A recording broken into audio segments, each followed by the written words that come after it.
We've always given a lot of importance to what we want to eat, how we want to make our heart strong, how we want to breathe. But this is the time when immune system, our disease fighting ability, the system that determines how strong we are, how resilient our systems are to fight such infections that are going around. The immune system has caught attention of a lot of people.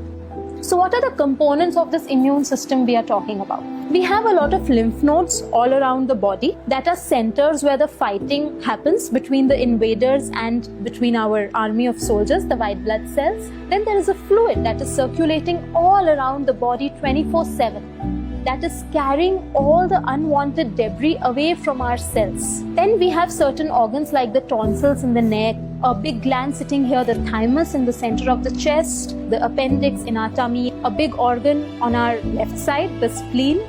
And all these things work together to fight and bring about immunity in our systems.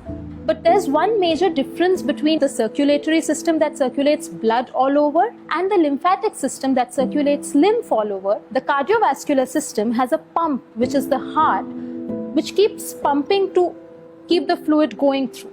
But the lymphatic system, it does not really have a pump which can give the pressure for the fluid to go around the body. This is where our movement is so important. Movement is medicine. When we move, our muscles act as pump for the lymphatic fluid to flow all around the body. So all the exercises that we are going to do now are different pumps at different areas of the body to keep the lymph flowing through. We have a lot of lymph nodes that are located around our neck region and just in front of the ear and behind the ears. The first pumping that we can do is moving the ears. So we can just hold our ears. The old punishment that we used to get in school was very scientific. It was not just generally given. So just holding the ears and moving them up and down. Where we wear our earrings, just holding them there, move them down and up. Just pulling the ears. This is a nice pump to start with. And after we have done this for about a couple of minutes, what we can do is just hold the ears and cycle around with the ears. Like we are pedaling them.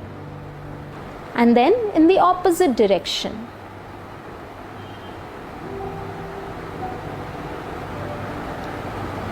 You can do it at any speed you like.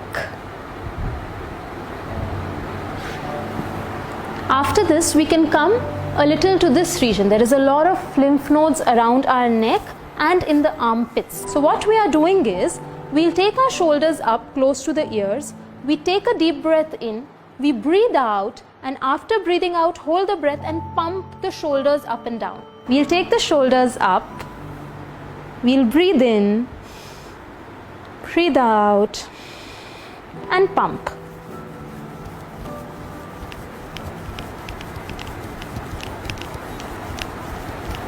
And relax. And we can catch our breath.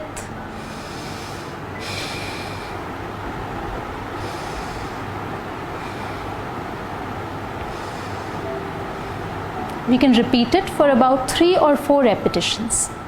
After that, we come around to the diaphragm region. Our diaphragm is the biggest pump for all the lymph big vessels that are going through the center of the body up.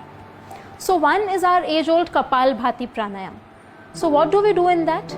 We breathe in such that we are filling our whole tummy with air.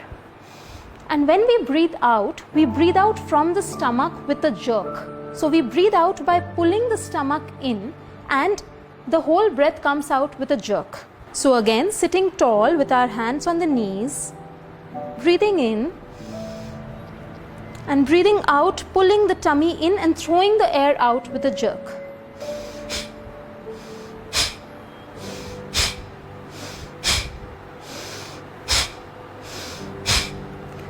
If you want to be sure you're doing it right or not, we can put one palm on our tummy, and as we breathe in, the tummy should go out.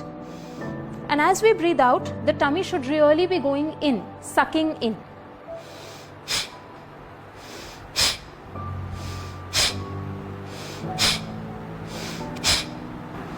and relax. So we can do about 15 to 20 breaths. We can rest and we can do 3 repetitions of this also. After that, we can do Agnisar. So again, it's pumping with the tummy. What we do is we take a deep breath in, we breathe out completely such that there is a suction in the tummy, and after breathing out, we pump the tummy in and out while holding the breath.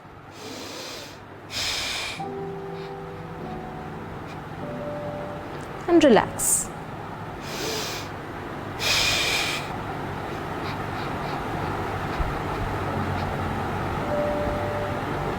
And relax.